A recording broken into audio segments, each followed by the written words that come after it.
Olá, meu amigo, olá, minha amiga. Está começando o programa A Hora do Esporte, o nosso encontro semanal para bater papo e falar muito sobre as mais diversas modalidades. Aqui estaremos sempre trazendo grandes histórias e personagens do esporte. Hoje tenho o prazer de receber o amigo jornalista esportivo Frank Fortes para contar um pouquinho sobre sua carreira, sobre histórias do esporte.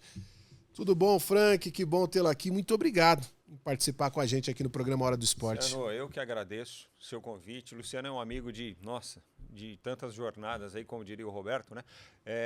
Então, para mim é um prazer, uma satisfação poder estar com você hoje e dividir um pouco do futebol, de jornalismo e de histórias aí nessa bancada tão importante, de um programa tão tradicional como é A Hora do Esporte. Legal. A Hora do Esporte. Então a gente vai começar, inevitavelmente, com aquela pergunta que eu acho extremamente necessária, principalmente o pessoal que está nos acompanhando em casa. Como é que você chegou no jornalismo esportivo? Conta pra gente, Frank. Na nossa época, eu não sei como é que chama hoje, deve ter um outro nome, né? Mas na nossa época tinha um tal de teste de aptidão. Você lembra, Luciano? Lembro. Eu fiz um teste de aptidão e sabe o que deu? Rádio. Sério, cara? Sério. Bacana. Eu tava no final do ginasial, do antigo ginasial, né? Eu tenho 53 anos. Então, eu tava no final do ginásio e aí fui fazer... Aí quando você tava... você vai pro colégio, vai fazer o quê? Vai fazer técnico, vai fazer o normal, né? Tinha isso na nossa época. E aí surgiu a possibilidade de fazer um teste vocacional, a gente chamava de teste de aptidão na época. E aí eu fiz esse teste e deu assim, que eu tinha uma predileção por comunicação e pelo veículo rádio, né? E aí eu acabei fazendo até um colégio técnico de publicidade. Sim. Lá em Santo André, onde eu moro até hoje. E posteriormente ingressei na faculdade também inicialmente de comunicação social, né? Numa primeira tentativa, lá em Mogi. E aí... Você fez na UMC? Fiz. Eu fiz na UMC também. Fiz alguns meses, Luciano. Eu fiz jornalismo na UMC. A história é engraçada, porque naquele tempo também eram, acho que 2 anos de comunicação, aí no terceiro você optava comunicação social e depois jornalismo e tal. É isso aí mesmo. E aí eu fiz alguns meses só de UMC. Porque eu tinha que trabalhar, na realidade, né? Eu tinha que trabalhar para pagar a própria universidade. Só que lá, a Mogi é muito bacana de você estudar, assim. A UMC é muito boa, né? Uma instituição muito bacana. Só que, assim, entre o UMC, a condução, né? Que a gente tinha que pegar os ônibus aqui. Eu lembro bem. Para quem não sabe, assim, estudar em Mogi, tem muita gente de São Paulo e do ABC que estuda em Mogi. Só que aí você tem que pegar o ônibus. Você tem que pagar o ônibus fretado. Eu ia no fretadão. E eu ia no fretadão também. Só que assim, eu ia no fretadão a partir do meu trabalho, que era em São Bernardo. Então eu pegava um fretado para ir e voltava no fretado de Santo André. Então eu tinha uma diferenciação de preço. Aí acabava ficando um pouquinho mais caro porque eu ia com um, voltava com o outro e tal. Eu sei que eu consumia mais de 80% do que eu ganhava na época de salário na empresa que eu trabalhava. E aí apertou. Porque assim, ou eu estudava ou eu dava uma força lá em casa. Sim. E aí acabei que eu estudei alguns meses lá na UMC, parei, mas o sonho continuou, né? Sim. E aí alguns anos depois eu consegui ingressar na Metodista, aí já numa condição um pouquinho diferente. E fiz jornalismo aqui na Universidade Metodista em São Bernardo, né? E lá no nosso quintal. O carinho pelo esporte já aflorava desde novo ou era ainda uma coisa mais ampla do jornalismo? Eu gostava de jornalismo. Eu nem sabia que era jornalismo esportivo. Eu gostava de rádio. Sim. Né? A minha ligação com o rádio ela é tão intensa assim, que até o meu nome veio do rádio. Minha mãe me conta que o meu nome, Frank, ela tirou de uma novela de rádio. Sim. Que ela escutava. Né? Então não é uma coisa só minha, é uma coisa que já vem assim da minha família. E lá no interior, em Águas da Prata, onde a gente morava, eles que escutavam uma novela de rádio e a história é a seguinte. O casal ali vivia na briga por conta de uma criança e tal. E o pai, olha a coisa que eu vou falar, de onde veio. Não? O pai sequestrou a criança da mãe, para afastar da mãe. Então, na realidade, ele sequestrou. Sim. E aí, para dar ele mudou o nome da criança. E a criança tinha um nome X, ele mudou o nome para Frank. Eu não sei porque minha mãe deve ter achado interessante e tal, e pegou o nome da criança sequestrada e passou para mim. Caramba, que bacana. Foi, acho que é a minha primeira ligação com o rádio, né? Eu costumo dizer que ela vem de antes até de eu nascer. E aí depois eu cresci com os meus irmãos ouvindo futebol. A gente é de uma família grande e assim, do interior mesmo, bem raiz. Daquela turma que se reunia... Colocava o radinho em cima da mesa varanda, ali para acompanhar. Para ouvir notícias, informações, né?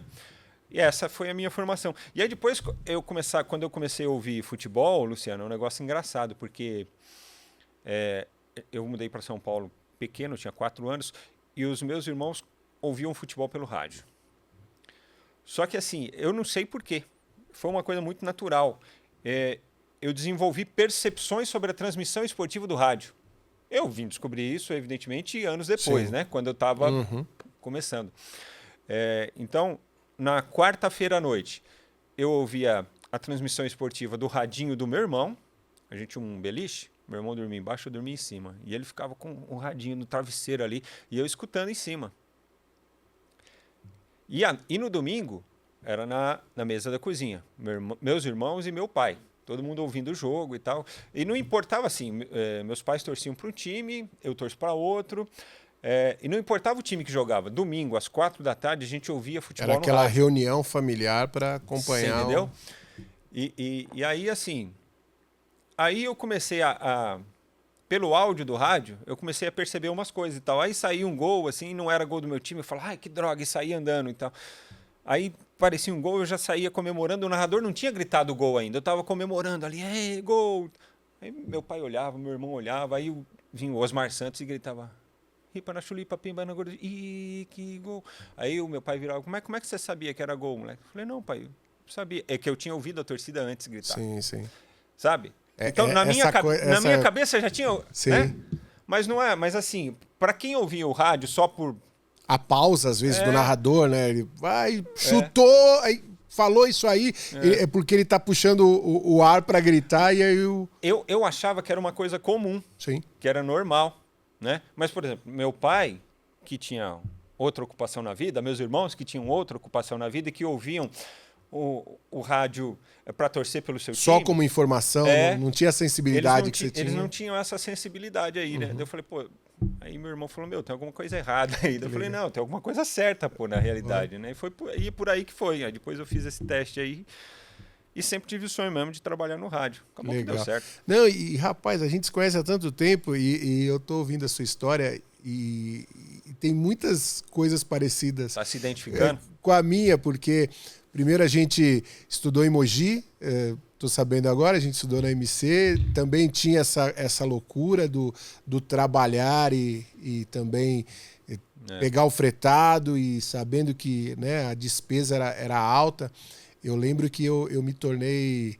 tinha o gerente do ônibus. Tinha. E aí eu esqueci o nome dele. Eu lembrava do nome dos dois, eu esqueci. E aí eu me tornei logo no primeiro semestre ainda. Eu era, como o pessoal chama na faculdade, né, de bicho.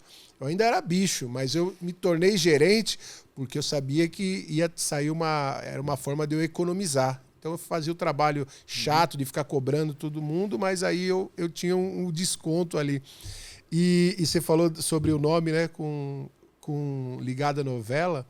Eu também tive meu nome ligado à novela, que era o Luciano. Na época tinha uma novela, na década de 70, Ídolo de Pano. E ele fazia os dois personagens, o bom e o ruim. E o bonzinho chamava Luciano e minha mãe colocou. Aí eu falei, poxa, é muita coincidência legal. E a gente tem esse amor, né, pelo rádio, pela transmissão esportiva, pelo acompanhamento no dia a dia do esporte. Como é que você deu aquele primeiro passo para entrar mesmo em rádio? Conta um pouquinho dessa história, porque também imagino que deve ser muito parecido, né? Coisa de chegar, de precisar de oportunidade, você vai trabalhar de forma gratuita, enfim, você acaba passando muito por isso, né?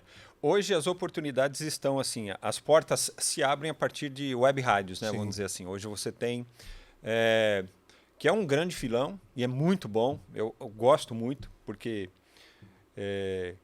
basicamente você conhece os novos valores assim do jornalismo. A porta de entrada hoje são sempre as web rádios. Na minha época também não tinha. Eu fui lá no quadro de avisos lá da faculdade. Toda semana eu passava lá, ver se tinha alguma coisa de rádio. Nunca tinha. O dia que teve, eu peguei o negócio e falei, ninguém mais vai ver isso aqui. É meu. Arranquei o negócio lá do painel e falei, amanhã eu vou lá. E era uma rádio comunitária. Era uma rádio comunitária, muito comum na nossa época também. Sim. Né? Que alguns conceituavam como rádio pirata, Isso. que era difícil também. Isso, a gente convivia com isso, né? Sim. E tinha, assim, essa preocupação de chegar lá e falar, mas é uma rádio comunitária ou é uma rádio pirata? Entendeu? A partir do momento que eu entendi que era tranquilo, né? Eu falei, vou nessa. E era uma rádio que só tocava rock, cara. E aí juntaram-se ali duas coisas que eu adoro, música, rock e rádio, né? Eu falei, é aqui que eu vou. Aí peguei o papel, mostrei para um amigo meu, falei, vamos lá amanhã? Eu vou falar já quem que é esse amigo. É a nossa área. Que a gente... Nossa safra. Falei, isso aqui, tá com a nossa cara. Vamos lá. Aí a gente foi lá, na rua Sidney, em Utinga, ali em Santo André. Em cima da padaria, tinha um estúdio lá da Patrulha FM. Boa. Que é uma rádio que... A Patrulha ela foi tão emblemática para o Grande ABC como veículo de comunicação e tudo, que o Roberto Reis, que na época era da 89, né, que já era a grande rádio de rock daquela época, depois fechou e depois voltou e tal. E agora tá em alta de novo. O Roberto Reis ouvia a Patrulha, porque ele gostava da programação, ele gostava da galera. Então, pra gente, esse feedback era importante, porque era um cara conceituado na área, e aí a gente falou, a gente tá fazendo alguma coisa legal aqui, porque tem um cara bacana ouvindo. Essa era a nossa referência. E aí, fora que depois a gente realizou um monte de shows lá e tal. E aí, nós chegamos lá, aí o cara falou assim, vocês não fazem um programa de sábado aqui? Aí, no sábado, a gente começou a fazer lá sábado de manhã, uma dupla, eu e esse meu amigo jornalista. Música ou esporte? Música. Aí depois a gente passou por um domingo à noite, porque aí as coisas foram aumentando. E aí depois, no final, quando eu estava já sozinho, meu amigo já tinha zarpado, aí eu comecei a fazer, nesse horário assim esse horário de almoço, aí eu comecei a fazer um programa de esportes assim, sabe? Tocava um rock, falava uma coisa, falava dos jogos da Libertadores, falava de aquilo basquete. Que você vivia, que aquilo rolando que era ali seu. No ABC, a gente levava um pessoal lá do basquete, do vôlei, fazia umas entrevistas, já começou a ficar com carinha de jornalismo, assim. E de vez em quando a gente fazia alguns especiais voltados para a música, né? Bom, mas enfim, foi a minha porta de entrada, em alguns anos ali, até aparecer... Você lembra da American Sat? Trabalhei na American Sat. Então fiz estágio na American Sat, pô. Mais uma coisa. Caramba, a American Sat era uma. Eu acho que ela está central, nativa, né? Até hoje, mas ela é mais comercial. Assim. Ela era uma produtora de áudio. Isso, exatamente. Né? A American Sat era uma produtora de áudio que existia no Brooklyn, na década de 90 ali. E depois mudou a vocação e eu não sei se existe ainda. Mas que eles produziam conteúdo de rádio. E aí, as emissoras Brasil afora que se interessassem... Vendiam para o Brasil inteiro. Né? E aí, teve uma época que eu fiz American Sat das 4 da manhã às 7 da manhã, Patrulha FM das 8 da manhã até o meio-dia e Rádio ABC da 1 da tarde às 8 da noite.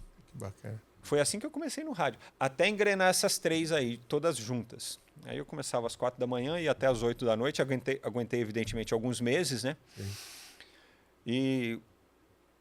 muito desse tempo foi nessa pegada aí, vai lá e faz, né? Dinheiro é segundo plano. A American Sat era um trabalho muito voluntariado. Aí o primeiro salário mesmo, porque o primeiro salário veio na Rádio ABC, né? E aí depois é a história. Depois eu fui pro Portal Terra, parei um tempinho, aí voltei para Bandeirantes, foi quando o negócio deu uma encorpada. A gente vai falar um pouco mais sobre algumas experiências, também sobre essa mudança, né? Vamos falar um pouquinho sobre web rádio. as novas transmissões, mas daqui a pouquinho. Depois do nosso intervalo é rapidinho e a gente já volta.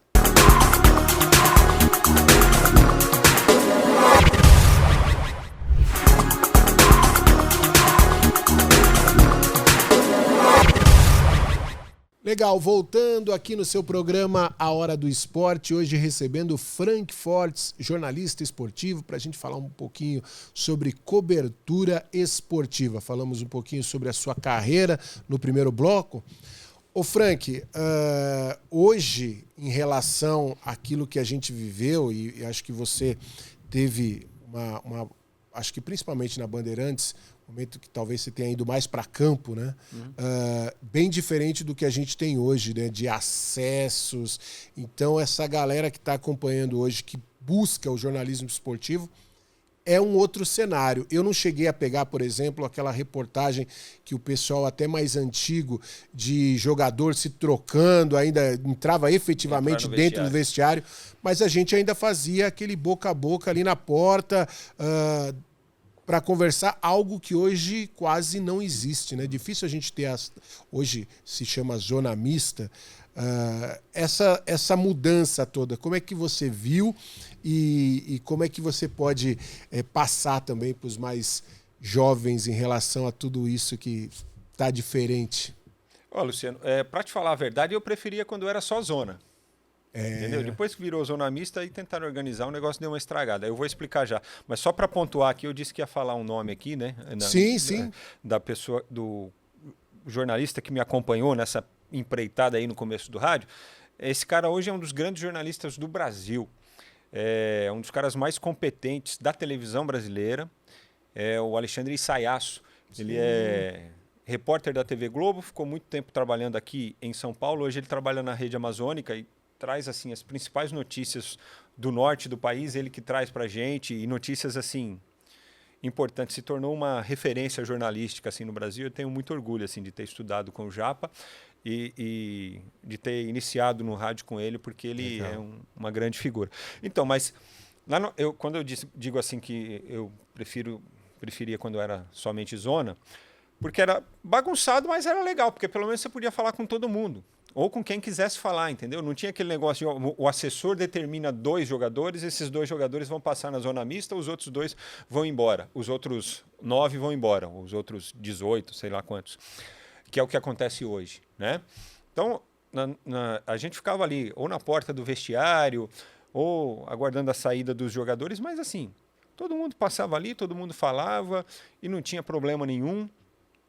Né? Eu acho que foi uma junção assim, talvez os próprios jogadores se sentirem um pouco mais pressionados, né? Falar, gente, precisa dar uma segurada nisso, porque os caras fazem perguntas demais e às vezes a gente degringola. E quando era assim livre, a gente sabia qual jogador que a gente podia ir para cima, que ali ia sair uma aspas bacana, né? Aqui vai ter polêmica. Eu lembro que a gente, quando saía para fazer a reportagem, você fazia a sua pauta. Você falava, hoje eu quero conversar com o lateral esquerdo, vou fazer um trabalho porque eu tô achando isso e aquilo.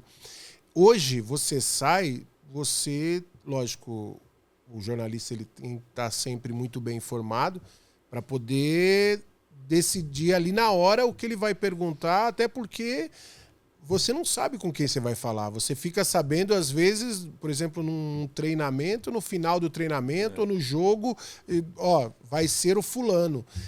Não é como antigamente que você podia construir ali o seu cenário. Não, eu quero conversar hoje com o goleiro e com o zagueiro para falar de um lance específico do último jogo.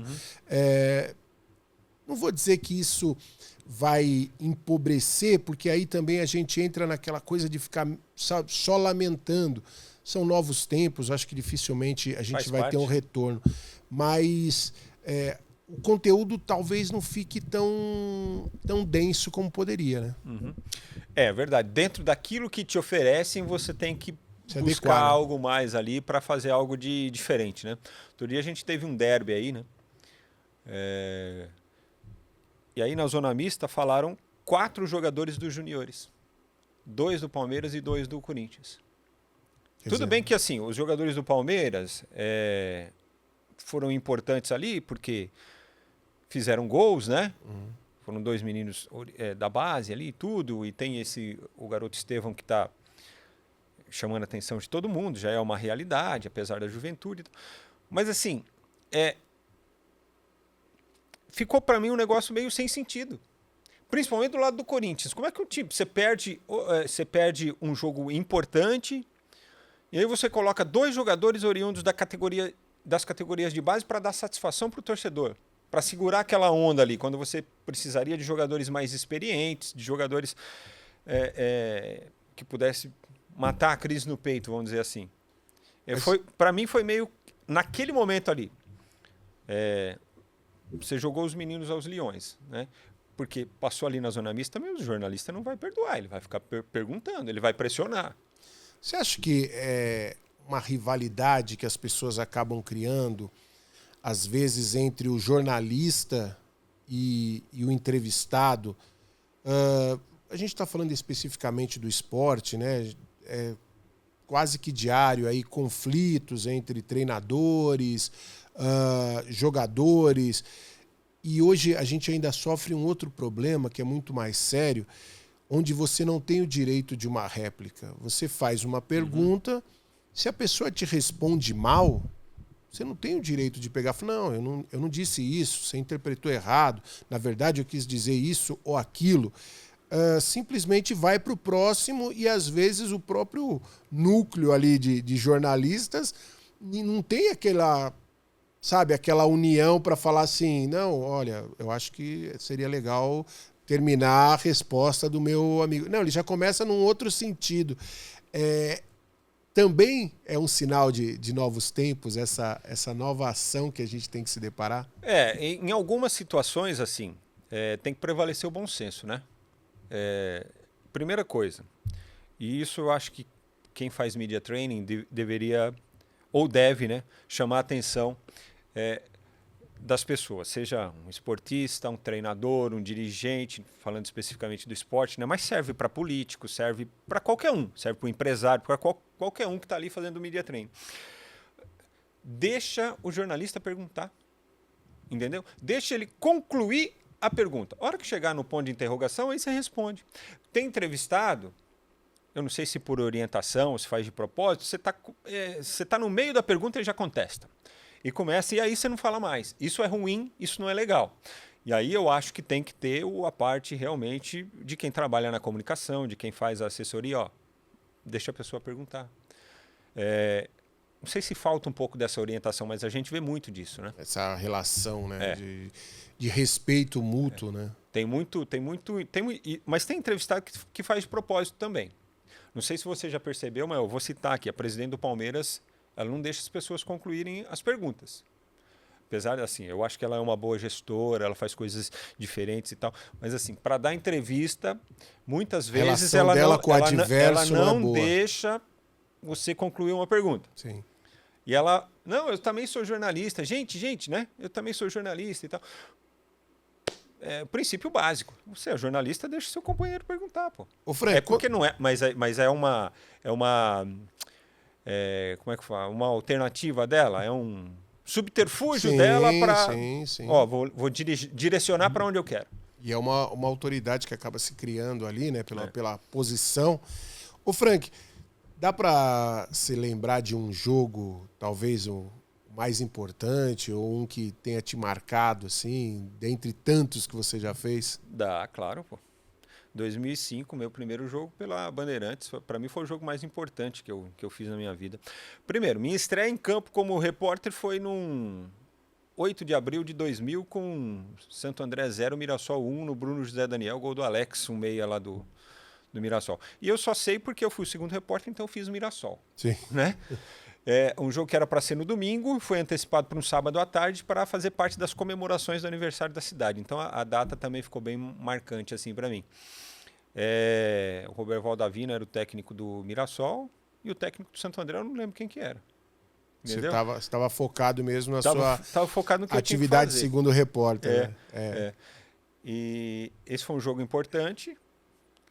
E depois o meu primeiro jogo na Bandeirantes também foi um jogo com o Santo André. Isso que foi curioso, entendeu? Que legal. Foi um jogo na Série B do Campeonato Brasileiro, numa terça-feira à noite. ou numa sexta-feira à noite. Santo André, Portuguesa e Santo André, lá no Canindé. Eu também fui segundo repórter, fiz o Santo André. O primeiro repórter era o Eduardo Afonso. Então tinha um torcedor da Portuguesa e um torcedor do Santo André ali. Cada um de um lado, né?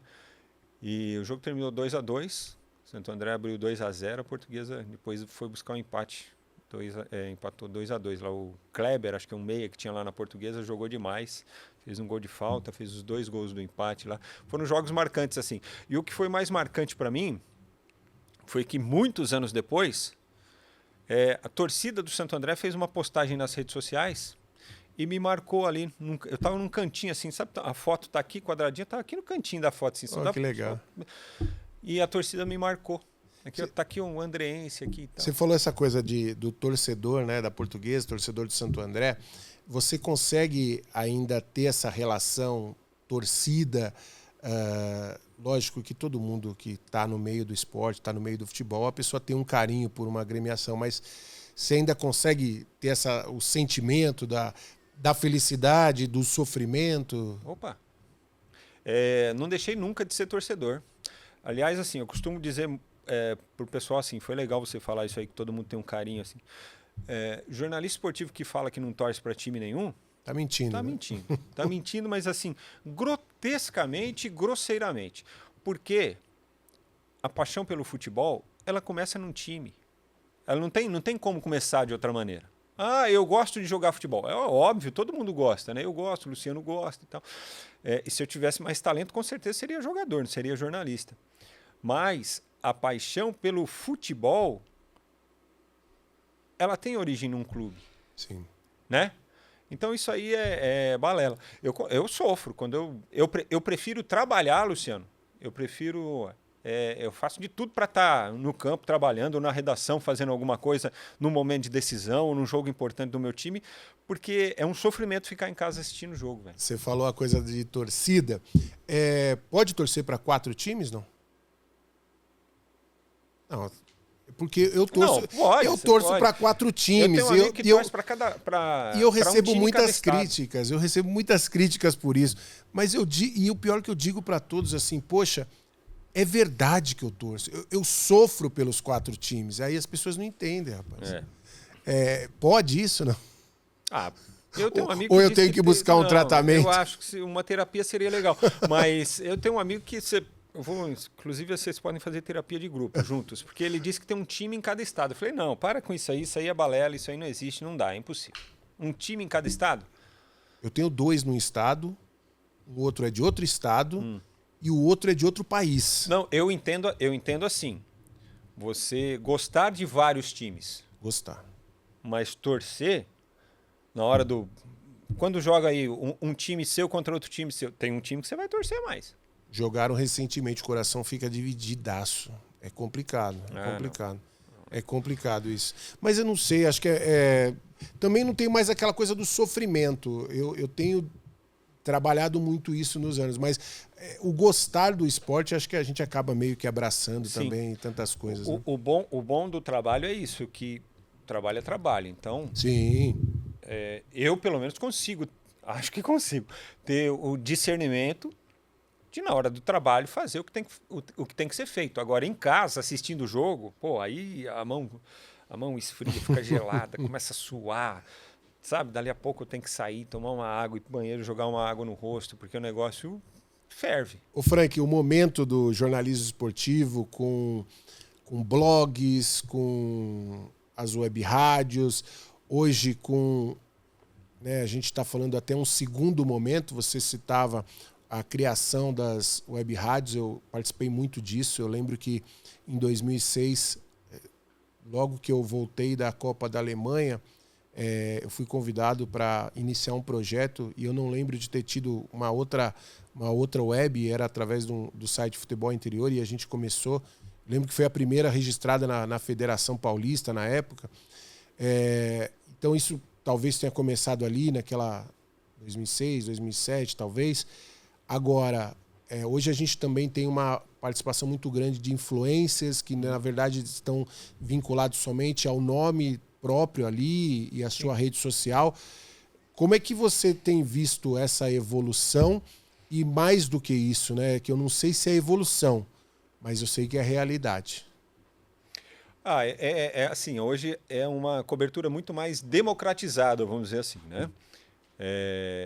Eu acho que a única coisa que a gente tem que pensar é do ponto de vista jornalístico, né? De quem que você está recebendo informação, procurar saber, eu acho legítimo e digno. Que, olha, eu tenho aqui o meu canal no YouTube, eu vou lá e vou fazer as informações, eu sou o Carlos Honorato da Silva, meu nome. Vou lá e trago aqui as informações. Pô, o pessoal está comprando aquilo, está consumindo aquilo? Legal, bacana, mas quem é o Carlos? Entendeu? Acho que todo mundo tem o direito de fazer. E quem está recebendo tem que fazer essa averiguação. Quem que é esse? Ele é jornalista mesmo? O que ele já fez? Onde ele já trabalhou? Colocar nesse funil, né? Para poder dar credibilidade selo de qualidade, para né? aquela pessoa. Frank, o pessoal que quiser acompanhar seu trabalho, por onde você anda? Conta pra gente. Tenho também o meu canal no YouTube. Por favor. Eu tenho uma rede social aí que é o Francamente, né? Francamente Oficial. Francamente é com K, porque é o de Frank, né? Isso aí é invenção do nosso amigo Léo Lucas. Ele que colocou isso aí, falou isso aí pode dar certo. Então tem um canal no YouTube que é o Francamente Oficial. Tem uma série de entrevistas lá com pessoas relacionadas ao esporte. E quando eu digo assim, relacionadas ao esporte, Lu, não são só jornalistas, entendeu? Sim. Não são só jogadores, ex-atletas e tal. Tem gente da cultura, assim, da música que... Legal. Então tem lá, transmito uns jogos também. Sou hoje editor executivo do meu próprio portal, que é o francamenteabc.com.br. E acabei de desenvolver um projeto de podcast lá para a TV Record. Deixei o negócio lá, está caminhando. E esporadicamente faço uns jogos também. O pessoal chamou, eu estou fazendo. Hoje o pessoal lá de Pirassununga, da equipe Show de Bola, está sempre me convidando. Então estou sempre nos estádios por aí, encontrando o Luciano e outros grandes companheiros. Mas se quiser me acompanhar aí nas redes sociais, é só procurar Francamente ABC, Frank Fortes. Estou em todas. Show de bola. Obrigado, sucesso para você e casa sempre portas abertas para te receber. Siga contando boas histórias. Obrigado, Luciano. Agradeço o convite. Espero que a gente possa estar aqui outras vezes falando mais, tá bom? Boa sorte para você. Sabe que você é um cara que eu admiro, não só pelo talento, né, mas pela determinação também. Você é um cara, uma referência para a gente. Então, fiquei muito feliz de ter sido convidado e de estar aqui hoje com você e com tua audiência. Até mais. Show de bola. Frank Fortes fechando o nosso programa Hora do Esporte desta semana, contando boas histórias do esporte para vocês. Muito obrigado pela sua audiência. Semana que vem a gente volta com muito mais. Valeu, galera. Valeu, Brasil.